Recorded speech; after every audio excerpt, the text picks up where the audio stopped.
Lift रे चापी होई महिला रोगींकर मृत्यु एभଳି अभावनीय घटना घटी भद्रक जिला हस्पिटाल रे मृत महिला हेले रांदिया पंचायत नरसिंहपुर ग्रामर मिनती परिड़ा से श्वास और थायरॉइड रोग रे आक्रांत होइथिबारु भद्रक जिला हस्पिटाल को आसीथिले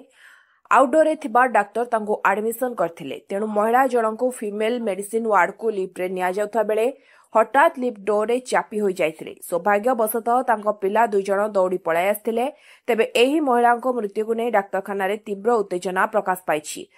स्थानीय विधायक श्रीजुक्त सीतांशु शेखर महापात्र भद्रक जिलापाल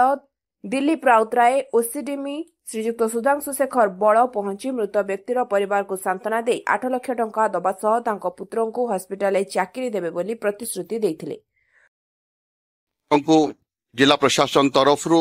समवेदना ज्ञापन करुछि एवं एथि सहित प्रतिश्रुति दौछि जे एभली घटना दुर्घटना जेभली भाबरे पुनरावृत्ति न हुए तापई मेडिकल प्रशासन को निर्देश दिया जायछि से इमिडिएटली ता संपर्क रे कार्यानुष्ठान नेबे एवं गोटे कमिटी मध्य करा जायछि सब कलेक्टर को निर्देशनामा माने सब कलेक्टर को अध्यक्षता रे से कमिटी एग्जामिन करिवो 3 दिन भितर तांको रिपोर्ट देबे जे कोन पई ए दुर्घटनाटी घटिला एवं को माने रेस्पोंसिबल एवं तांको अगेंस्ट मध्य हमें दृढ़ कार्यानुष्ठान ग्रहण करिवो। एतद व्यतीत आमे जिला प्रशासन तरफ सीएम रिलीफ फंड एवं अन्य व्यक्ति विशेष कर सपोर्ट रे 8 लाख टंकार तांको जानुछि जीवन रो मूल्य 8 लाख टंका नुह तार माने सेटा गोटे अमूल्य जीवन तेणु जहाँ हो तांको आमे 8 लाख टंकार अर्थ राशि विभिन्न सोर्स जोगाड़ करिकरी तांको दबा पाई मध्य आज आम इमिडिएटली रेड क्रॉस फंड 30,000 टका दे सारिछु बाकी फंड्स तांको अकाउंट रे चली जीवो तांकर अकाउंट नथिला आज मध्य बैंक को कहा जायछि तुरंत आसिकरी अकाउंट खोलिबे एवं अकाउंट रे तांको पैसा बाकी पैसा दिया जीवो। धन्यवाद। मनोरमा परिड़ा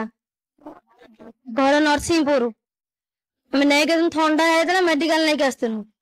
मेडिकल नहीं के कहले कटक नहीं जाओ कफ जड़ी आइछि कि दुताला पर नहीं जा सलाइन देगी मेडिसिन देगी ताको नहीं की जीवो आमे लिफ्ट खराब तांग स्टाफ आस्तला जने लिफ्ट तो खराब हम कोन जानचु ना से लिफ्ट से पुरे देले पुरे लिफ्ट भीतर जाई ना हम पसिना मु छुआ को धरी टाणी आनी छुआ पसि आइला से चापी गेला से हम न्याय चाहू चाकरी भी चाहू।